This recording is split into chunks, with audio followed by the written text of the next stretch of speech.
Welcome to This Week in Wrestling History. All right, welcome back to Controversial Viewpoints. Here's our guest, Edgar the Hammer Wilson. In his opinion, that yellow Legos are the best Legos, and fuck you if you disagree. Edgar, why do you have this opinion? Because they are the best. Okay, that's as long as I can hold that one for. All right, Wrestling History Podcast, Ryan, Jacob. So we have a scary one this week because this is like the first podcast where I haven't actually had to do anything to prep for it. It was all you. Yeah, and this one's going to be good. So you didn't watch wrestling for a little bit. Yeah, for a couple years in there, but moreover, there was a certain company I never watched. Yeah, so how I kind of caught the tail end of WCW and kind of never had seen stuff prior to like 2000 with WCW. Oof. Yeah. You had never seen anything with TNA. No, so I knew TNA existed, obviously, from the internet and everything, and I would every once in a while read like what was going, like a recap of what's going on with them, but I didn't follow them. I certainly didn't watch them week to week on Spike TV or whatever network they were on. Yeah, so they jumped to Spike TV in 2004, and because they were like internet pay-per-views before then, right? Like one monthly show. Yep, exactly. Kind of how AEW is doing it right now. Okay. Where they would have like different things happening like through their website, and then have the single pay-per-views once a month. Or they started off as weekly pay-per-views, then they changed to once a month up until 2004. Weekly pay-per-views seem expensive, but they weren't like full cost pay-per-views, right? They were like correct. $10 or something. Yeah, it was like $10 or something like that, and it was essentially just a TV taping. That seems expensive, but okay. Yeah. So I started watching in 2005, 2006, so right after they started on Spike TV. Okay, right after they got their TV deal. Yeah. And which, by the way, we apparently cursed their TV deal last week when we mentioned they were going to Access. Yeah, they're not anymore. They're not anymore, no. Sorry, that one's on us. Yeah, like ENC are the Rocket Strappers. We need to come up with we're the grave diggers, apparently. We'll dig a hole for you. All you got to do is fall in. So when WWE was kind of doing their, what were they calling it, the Ruthless Aggression era? Yeah, that was the Ruthless Aggression era. And people started to roll their eyes at WWE. Yep. They were looking for an alternative. They were. TNA happened to be the only other alternative in America. Right. So Ring of Honor existed, but they didn't have a TV deal. No, you could only really get like DVDs of them like through their website. Yeah.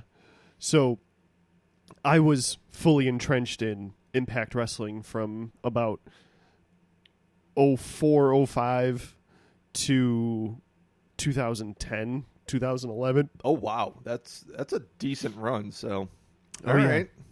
So we have trivia questions that I'm going to ask Ryan. Oh boy, and see if he can guess some of this stuff, like he did with me with old school WWE stuff. We had old school WWE. Now we have not too terribly old school, but older. We have TNA era Impact. 15 years. Yeah, so that's not nothing. All right. I forget, was there anything on the line last time for you? Did you win anything? I didn't win anything. Okay, so again, just for personal glory here, I forget how you did like... I got half of them. You got half. That's what I thought. You got half. So all right, we'll have 10 questions. And there's one bonus question off of one of the questions. Ooh, a bonus follow-up. Okay, nice. And then I figured we could talk about some of the stuff as we're all right, and I'll do my best to talk through my thoughts on these questions here. So, all right. Without any further ado, here's the TNA trivia contest. All right, first question: the TNA tag titles have been held by one person 3 different times. Who didn't hold the tag titles by themselves? Oh, okay. So I thought it was just going to be one person across multiple teams. So No. it's going to be. You're going to give me multiple choice here in a second, right? Yes, I'm going to give you 4 people. Let me guess a couple first. Okay. I know Kurt Angle has done it. Okay. I know Samoa Joe has done it. Okay. I don't know anyone else that possibly could have done it. I'm going to my limited TNA knowledge.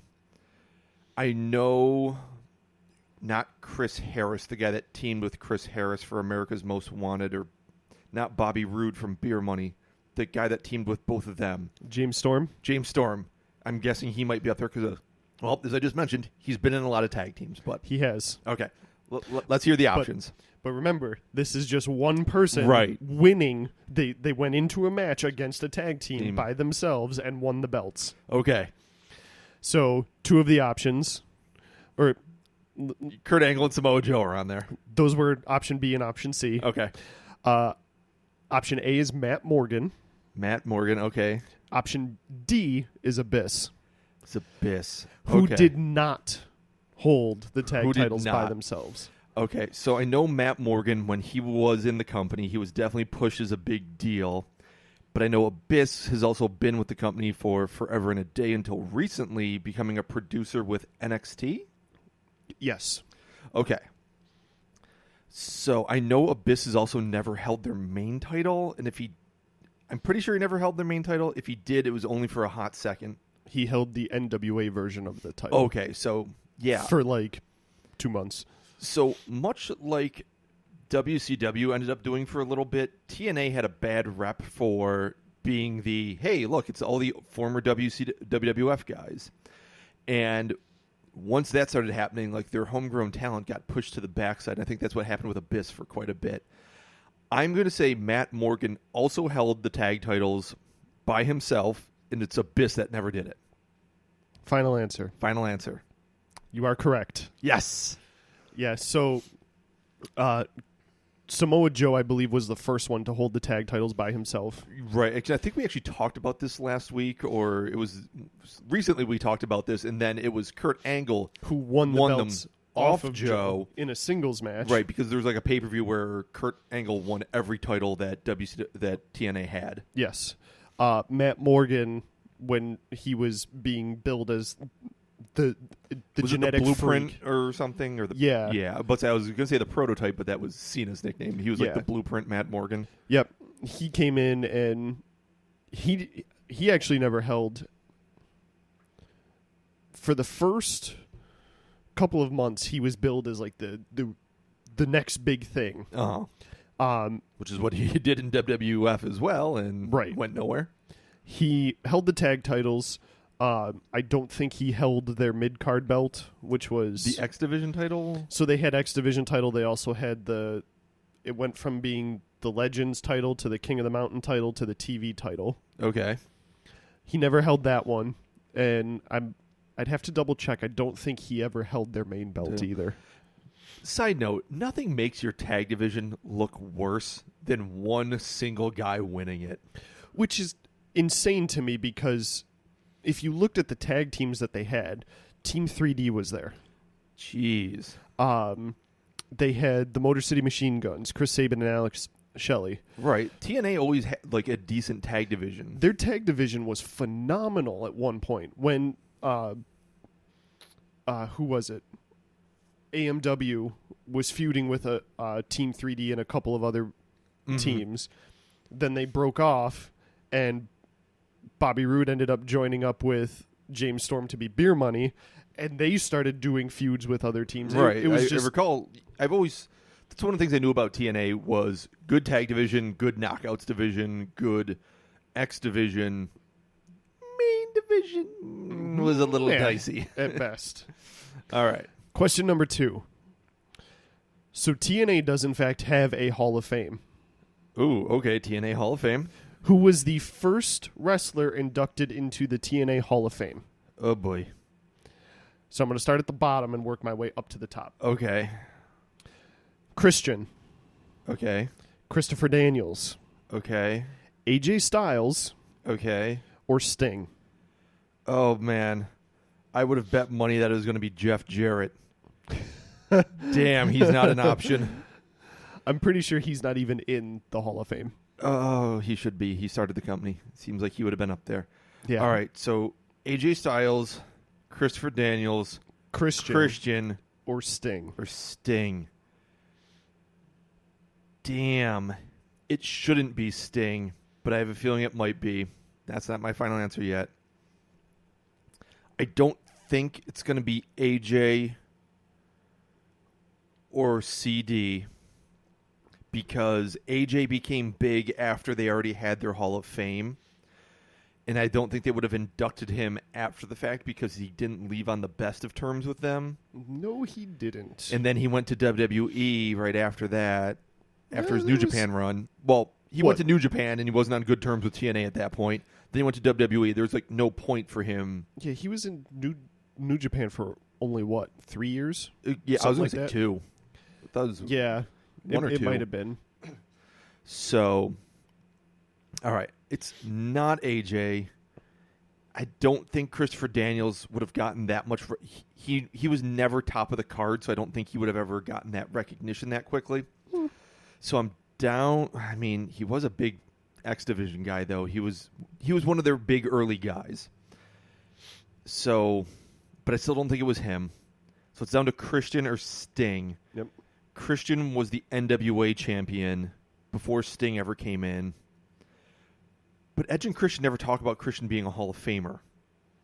They never talk about I feel like that would have come up on their show. And I don't think it ever has. So I'm going to say Sting. But if you think about it, they don't ever really talk about him. I mean, they've once or twice talked about him winning the TNA title or the NWA title. They've talked about it a fair number of times because he was NWA champ at the same time Edge was WWE champ. And they took that's that. True. They took that That's true. Apparently lost photo of them with each other's belts. Yeah, that's true. And they always kind of taunt Christian about not being in the Hall of Fame every time Hall of Fame season rolls around. So I feel like that it would have he would have mentioned it. He's the kind of guy that would have brought. He would this have been up, like, definitely. "Well, I'm in the TNA Hall of I'm Fame." the TNA Hall of Fame, yeah. And he'll be like, Edge can't ever even do that. I'll be a 2-time one, and you'll only be 1, so I'll have that. Like, it's true. So I'm going to say Sting because that's also a pretty big wrestling icon. Sting is my guess. You are correct. Aha. So Sting was the first person into the Hall of Fame. So when they did their initial Hall of Fame, they put 3 people in. Okay. They put Sting, Gail Kim, because she was like the cornerstone of their knockouts. I know that. Yeah. And Earl Hebner. That's a weird call. He had been after WCW ended, and after his couple. No, he was a WWF guy from the 80s. I thought he had been in WCW for a minute or two. Nope. Well, when he left WWE, right, he had been with Impact until very recently when he went to AEW. Okay. Bonus question. Okay. So I'm making this bonus question up on the fly. Oh, okay. So bonus. Sting is a 2-time Hall of Famer. Yep. When did Sting go into the TNA Hall of Fame? And when did he go into the WWE Hall of Fame? Oh, so the WWE Hall of Fame must have been last year. Because the previous one was the one where he actually wrestled Triple H. Or has it been longer than I think? It's been longer than you think. I thought it had been longer than I think. So he probably went in 2 years ago. So I'm going to say he went in 2017. I'm going to say 2017 because it wasn't this year. Was it? It's 2016. 2016. Okay. TNA, I have no guess. I'll say 2008. 2012. Yeah, okay. Yeah, that was me literally just throwing numbers out there. So actually what ended up happening was they didn't put Gail Kim and Earl Hebner into the Hall of Fame at the same time as Sting. Okay. They had them down that they were going to go in, but they instead of doing multiple people a year, they only put one person in a year. So this is how you know they were. So you said it was 2012. He went in and he was the first guy. So this was clearly done after the WWE Hall of Fame thing the weekend of WrestleMania was already a thing. Correct. So clearly they were just trying to latch onto that whole thing, but it's TNA. Right. They don't have 20, 30 years of history. Correct. So they're scrambling and like, wait a second, if we go through everyone big from the last 10 years, we're blowing through everyone that we can possibly put in. Yeah. And we're going to run out of people, so we got to do one a year. So, and I lied, Jeff Jarrett is in there. He went in 2015, which is when I stopped watching. Aha. So Sting in 2012, Kurt in 2013, which makes sense. Yeah. So they skipped a year, and then Jarrett went in 2015 with Earl Hebner. Okay. Gail Kim in 16, and Abyss in 2018. And then he promptly left the company. Yes. Sounds about right for TNA. And actually, the Dudleys as Team 3D went in 2014 as a group. Ah, okay. Okay. All right. So I'm 2 for 2. Yep. Question 3. It took me a while to think about this one. Oh, no. The Queen of the Cage match has happened twice in the history of the company. The first time it happened, what was the match type of it? So okay, first I need to know what Queen of the Cage is. So Queen of the Cage is it's a cage match. Okay. But it was literally just for the title Queen of the Cage. Okay, so it's kind of like King of the Ring, where it's a title, but it's not really anything that really means much in the grand scheme of things. Correct. Okay. So it's a cage match, but there's this extra added stipulation to it. Correct. Okay. So was it a triple threat? All right. Was it just a singles cage match? Okay. Was it a battle royale cage match? How are you? I don't want to see someone get thrown over the top of a cage. So remember, TNA also had a cage style like the Hell in a Cell. Oh, where it went over the ring. Where it went outside. Okay. So there was room that for would you be to... really stupid, so I'm not putting that past them. Would it be a reverse battle royale? Oh. So now you're playing off the King of the Mountain thing where it is a reverse battle royal, which, again, sounds awful. So, can I ask what year it was? The first one? Yes. 2008. 2008. Okay. I asked that because maybe I thought I knew when Vince Russo was booking TNA, and I don't. So I don't know why I even asked, but sure, why not get more information? Okay, so TNA does seem kind of bad with their gimmick matches. Pretty much as bad as late WCW was. So triple threat is the thing that makes the most sense to me right now. Normal match would have also made sense, but I don't know. I feel like it's less sense than triple threat right now. Option 3 was what? The reverse battle royale. The reverse battle royale. Or no, I thought it was the normal battle royale, then the reverse battle royale. Yes. Okay. I'm sorry. So battle royale, then reverse battle royale. So a normal battle royale wouldn't make any sense because either it's a normal cage, and I don't know how you're actually throwing someone over a cage, or it's the Hell in a Cell style cage that surrounds the ring. Mm-hmm. In which case, that's also going to be stupid because the point of having a cage like that is that you can leave the ring and then use the cage as a weapon, which you couldn't do if it's a battle royale, and getting chucked out of the ring eliminates you. But remember what company we're talking about. I know, but that's exactly why I think this could be the reason, because of how stupid that is. And then the reverse battle royale, again, would just be... I feel like I've never watched any of the King of the Mountain matches, the reverse battle royales. I feel like they're going to be a bit of a cluster because you have a ton of people packed around the ring in a real small area. And now we're packing them into an even smaller area by fencing it in. So, do I want to give 2008 TNA credit for doing something smart or something stupid at this point in time? Well, remember, it's also the Knockouts division. It's the Knockouts, and they usually did things right with the Knockouts. I'm going to eliminate the Battle Royals. Okay. I think this is something they had to work to enter, so I don't think they can do a Battle Royal because I don't think they're going to use the entire female roster. I don't think... I think it... I'm going to go with it was a 3-way match. Final answer. Incorrect. Oh. It was a reverse battle royale. Jesus. So... the first Queen of the Cage. It started off as a normal cage, so there was no area around the ring. Okay. So they would fight outside of the ring, and the first two to get into the ring, They had to climb up over a cage. correct, would then have a singles match inside of the cage. Ah, interesting. I actually almost don't hate that because that's kind of a cool twist. Like, so the King of the Mountain things that I've ever seen, it was just, they weren't in a cage. Correct. The It's King just of the people Mountain trying to scramble to matches- get into the ring. Well, the King of the Mountain match was a ladder match.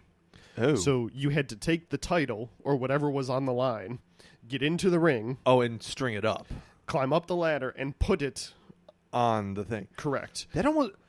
I don't want to give TNA too much credit for things, but that almost makes more sense than a normal ladder match because, wow, struggling to climb something and get something hooked on, I feel like you could make that more entertaining than trying to climb up and pull something down because, Correct. I don't know, I just feel like that's a better idea. However, there was 2 caveats with the King of the Mountain. One being, if you failed to make it up, the belt had to go back to the outside. That seems tedious. Also, people were sent into the match at different intervals. So the match could have ended before you even got in. Uh-huh. That's fun. So, And- yes. So that's dumb because you know it's never going to, but it should. All right. Thanks, TNA. So, Anyways, Reverse Battle Royal doesn't seem much better to me. no. The second Queen of the Mountain match was in Queen of the 2000 Ring. and Wait, Queen of the Cage. Queen of the Cage. Queen of the Mountain. Jeez. Queen of the Cage. Too many blank of the blanks. Yep. Was in 2012, Okay. and that one was only a fatal 4-way inside of a cage. That seems better, but okay. I don't hate that concept as much as when I first was picturing it, but I don't think I'm in love with it still. So. Right. Okay. Could be done better. All right. But 2 for 3. Still better than 50-50. right. We'll see how that lasts. Number 4, sticking with the Knockouts theme. Okay. The TNA Knockouts title has been held by 8 current, former, and WWE wrestlers. Okay. Of these 4, who has not held the Knockouts title? Okay. So these 4 are all going to be either former or current WWE wrestlers. Okay. Number 1, Okay. Katie Burchill. Katie Burchill. I know she was in TNA. I don't know if she was ever a champ.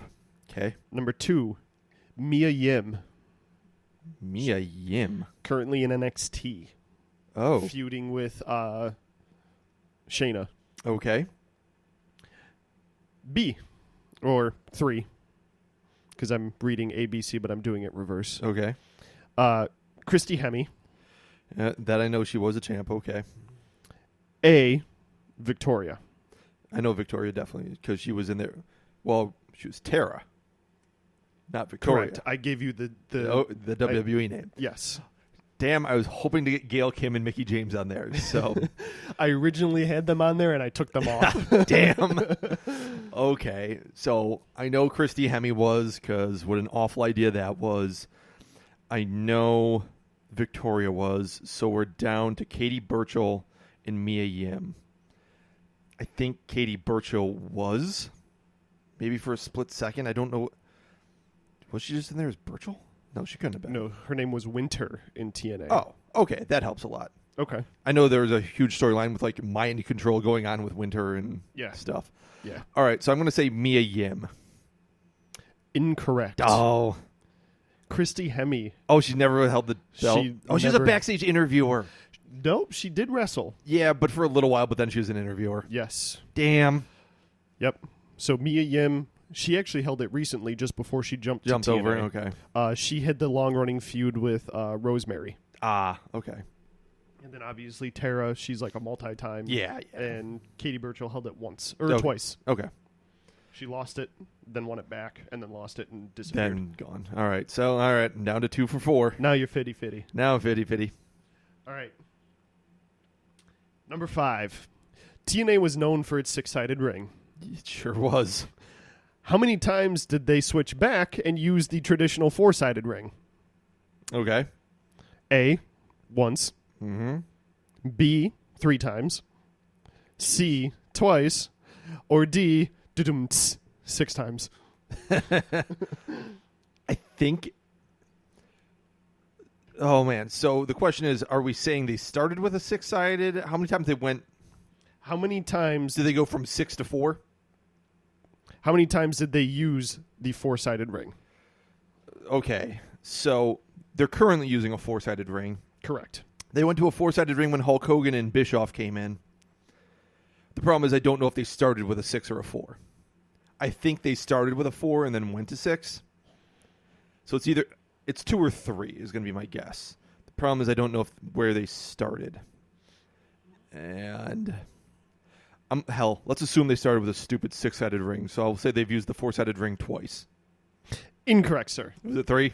It was 3. Ah, damn it. So when they started in 2002, while they were doing all the weekly things and monthly things, up until 2004 when they started in Impact, or with Spike TV. Uh-huh. So from 2004 to 2010, they used the 6-sided ring. Okay. 2010 to 14, Bischoff and Hogan. Yep. Then they held a poll to see which one the fans liked better, the 6 or the 4. The 6 won. So they used the 6-sided ring from 2015 until 2018. Now we're back to a 4 because the Correct. 6 was just dumb. Correct. I was close. And my reasoning was even correct. I just guessed wrong on where they started and where they just where they started. Damn. All right. 2 for 5. All right. Number 6. All right. TNA has a gimmick match similar to the Money in the Bank called the Feast or Fired. Yep. The world title has been defended 7 times through these Feast or Fired contracts. Okay. How many times was the title won off of that? A, once. B, 3 times. C, twice. Or D, 7 times. So that's how many times the title changed hands. Correct. In those the matches. person who held the Feast or Fired contract won the title. All right. So there's 4 briefcases in Feast or Fired, isn't there? They do the title's in one. You're fired in one. The tag titles in another, and the X Division title in another. Oh, so it's literally all of the titles. Except for the knockouts, correct. Jeez. Which, don't get me wrong, So I would love to see a tag team Money in the Bank match. yeah.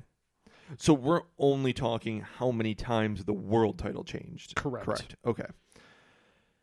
So, side note, I do know they've actually fired people via this thing and not really told the person ahead of time that, hey, this is it, you're done with the company. Chavo Guerrero being one of them. Super shitty thing to do. Yep. Like, unfathomably shitty. Yep. So, if you ever want to figure out how not to do business, don't actually fire people on live TV. On live TV, yeah, that's awful. My options were 1, 3, 2, 1, 2, 3, or 7. Correct. 7's way too many. 1's not enough. We're down to 2 or 3. Let's say 2. Incorrect. 3.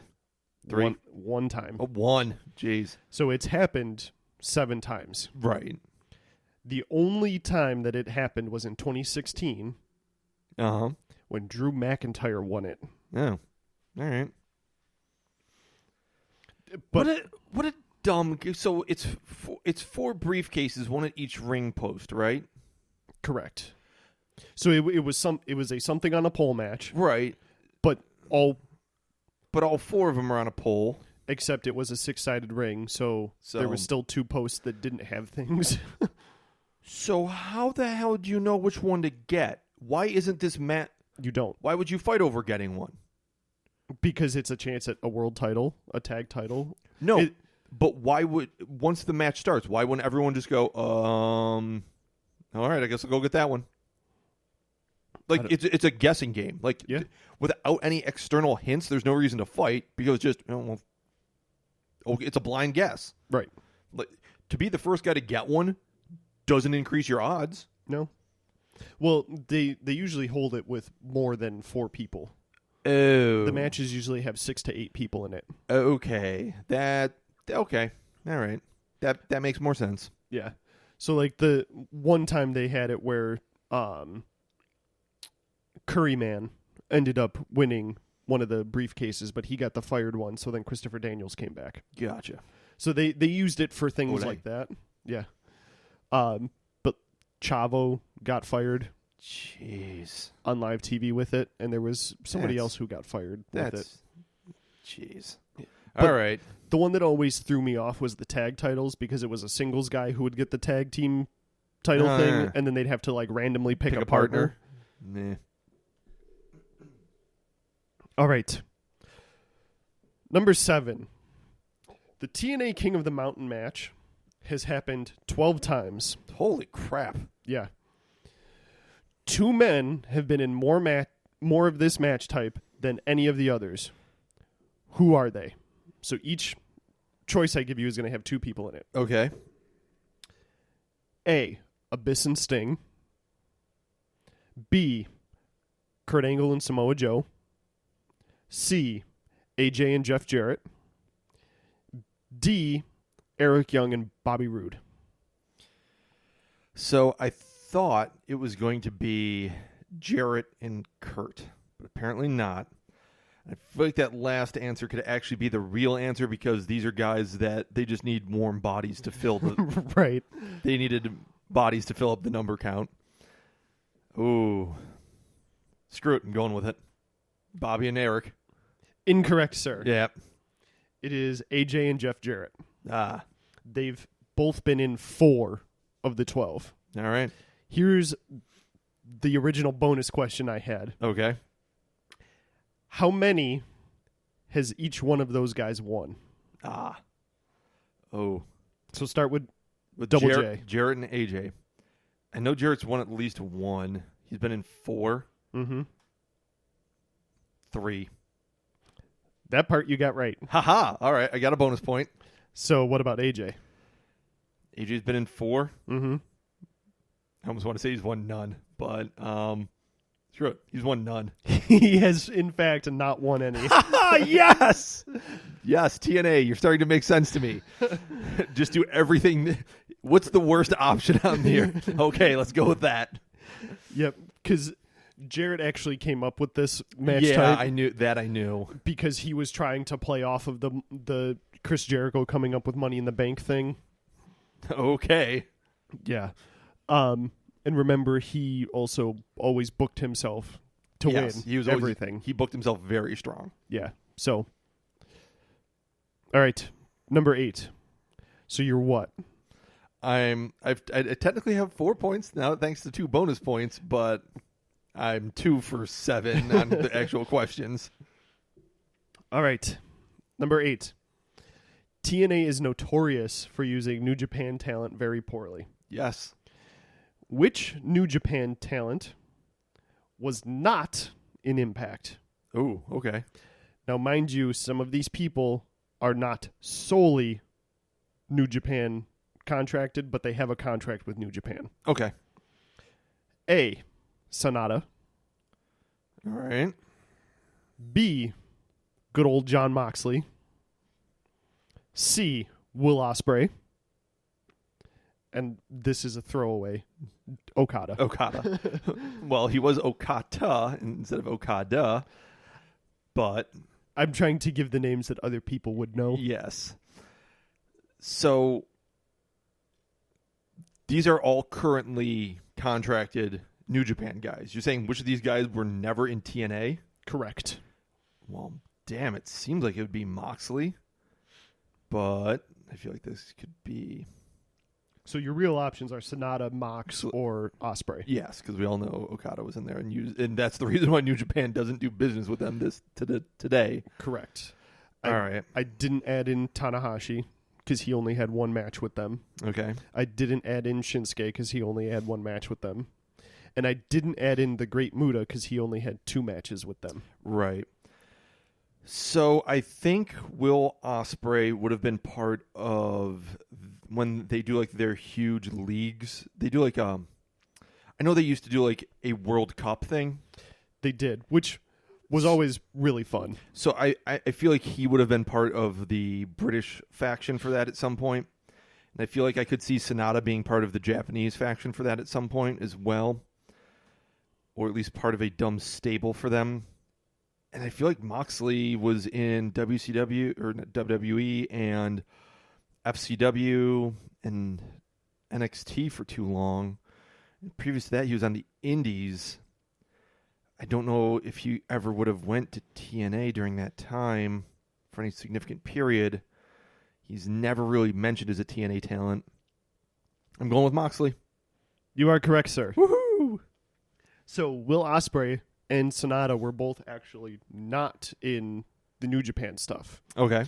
Or the World Cup Cup stuff.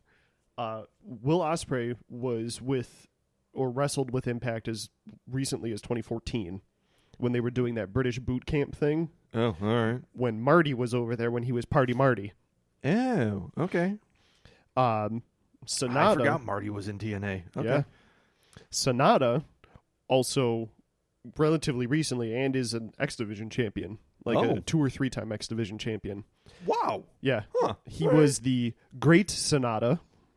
Ah. And he had a gimmick very similar to Muda? Yep. All right. This was back before the crazy hair and the beard. Okay. So okay. he actually looked just like Muda. Like a mini Muda? Yeah. Well, not really mini because he's still... Sonata's not that big. Muda's pretty big. Muda's what, 6'2"? Yeah. Betting Sonata's like 5'8", 5'9". No, I don't think he's huge. Now I'm curious. Haha. He is 6 foot even. Oh. 6 damn. foot 225. So with that hair, he must be like 7'4". Right. Jeez. All right. So, I'm on a comeback trail now. I'm doing good. So even though they used Okada very poorly, yes, and the Bucks very poorly, Generation Me, they used Will Ospreay pretty good. All right, and it sounds like they used Sonata decently. Yeah. All right, so. All right. Kind of sticking with the New Japan theme here. All right. New Japan titles have shown up in TNA before. Yes. Physically on screen. Yep. Which New Japan titles have not been shown on TNA television before? Okay. The IWGP Heavyweight title. I'm betting that has because I think Kurt had it off of Brock. The Never Openweight title. Ooh, that one is a weird one. The Junior Heavy tags. I feel like those could have shown up. And the Heavyweight tags. I know the heavyweight tags definitely did because they were on the Dudleys. All right, so it's between the Never and the Junior tags. I feel like the Junior tags would have shown up before that Neverweight belt. That Neverweight belt's a weird one. It's like the forgotten belt because it was kind of their secondary championship. Until the IC title showed up? Until the IC title showed up, and then until the U.S. belt showed up. And now it's like, who remembers that? It's like, how often do we have this title defended? Never. Just like, how often do you have the Never 6-weight tag belts? Jeez, yeah. Or Never those six-man Never tags? belts are weird. We should do like an episode on those because it was a weird lineage too. I forget where they originally showed up because they were from like another federation or something. It was weird. True. I'm going to go with the Never belt. It's probably the Junior tags. You are correct, sir. It is the Never belt. Oh, yay. All right. So, the IWGP Heavyweight title, Kurt did win. Okay. However, it was not recognized by New Japan as him winning it. Was it off Brock? So, he won it off of Brock. Oh, yeah. That's when there was that huge kerfuffle. Because Brock, from what New Japan claimed, Brock didn't want to come to New Japan to defend the belt. However, Brock was having visa issues and couldn't get over there. Okay. So that the physical belt that they had ended up being the first heavyweight title for the Inoki Genome Federation. That's what it was. And when they needed to get a that was new like the belt, dark days of the IWGP title. Well, when they needed to get the new belt, it's what we currently have as the the heavyweight belt, Okay. the version that Okada has right now. Okay. The junior heavyweight tag titles were actually won by the Motor City Machine Guns in New Japan. Okay. And then they came over and defended them twice in TNA. Makes sense. And the heavyweight tag, just like you said, Was on the Dudleys. We're on the Dudleys and also on, I think they were called British Invasion. It was Rob Terry and I can't remember the other guy. Old school British wrestler. But then the Dudleys won it back and then they lost it.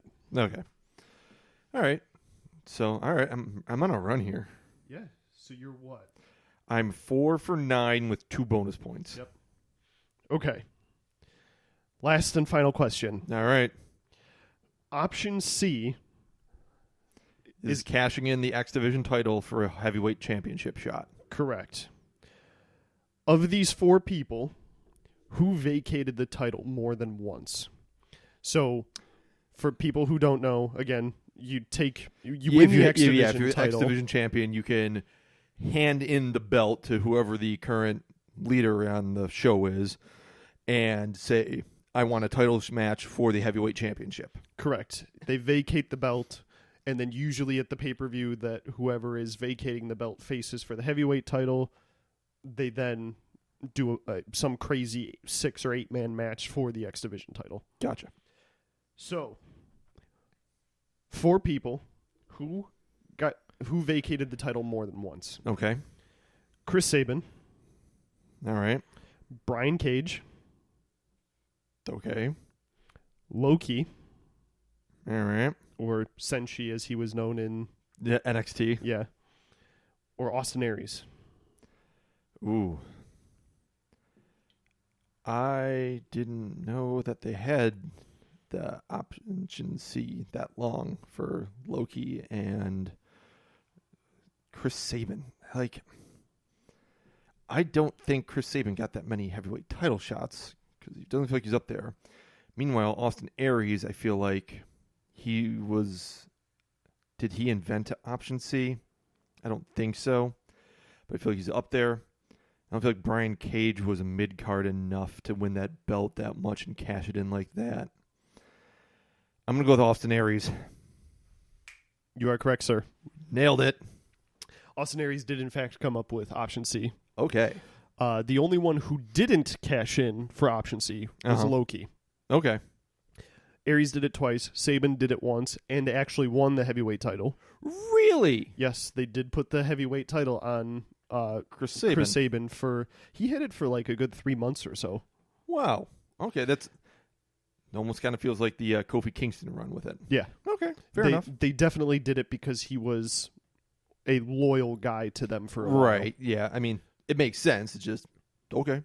And Brian Cage was the most recent one to do it. Ah. The reason he has the belt right now is because he cashed won in. The night that he won the X Division title. He immediately turned around, threw the belt down on the ground, and goes, "I want my option C," and walked out. Huh. Maybe not throw it on the ground. Right. But, all right, so I was 5 for 10 with 2 bonus points. Yep. I don't know what that counts as, but I'll take it. I'm still giving you 50-50, but you got the bonus ones. Yeah, the bonus ones helped, so. All right, I'm better than 50-50 because even if the bonus ones counted as one question, I was 6 for 11, which is slightly better than 50-50. Well, remember there was an extra bonus question. No, that one doesn't count because it was an unofficial bonus question because you made it up on the fly. So, moral right. of the story, TNA does some wonky stuff. Yeah, that was some. I was not expecting questions like that, so that was interesting. However, even though they do some wonky stuff, it's still relatively fun to see some of the crazy stuff that they do. My takeaway from this is that their undercard stuff seems so much better than their awful main event programs that they're kind of known for.